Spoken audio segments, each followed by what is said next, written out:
बातमी बघूयात। जिल्हा परिषद आणि पंचायत समिती निवडणुकीसाठी मुदत वाढ द्या। 12 जिल्हा परिषदा आणि 125 पंचायत समित्यांच्या निवडणुकीसाठी 10 फेब्रुवारीपर्यंत मुदत वाढवून देण्याची विनंती राज्य निवडणूक आयोगानं सुप्रीम कोर्टाकडे केली आहे। राज्य निवडणूक आयोगानं सुप्रीम कोर्टात यासाठी अर्ज दाखल केलाय आणि त्यामुळे उद्या तातडीची सुनावणी घेऊन कोर्ट मुदतवाढ देतं का हे पाहणं महत्त्वाचं आहे।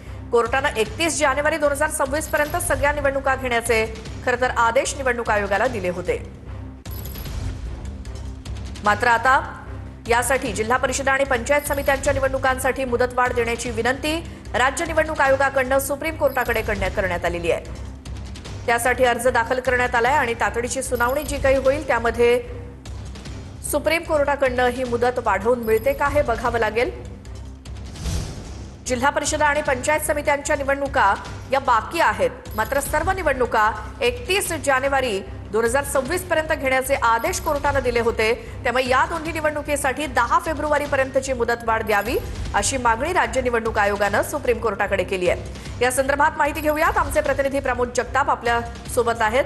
प्रमोद, काय आहे मागणी राज्य निवडणूक आयोगाची? काय अर्ज दाखल केलाय?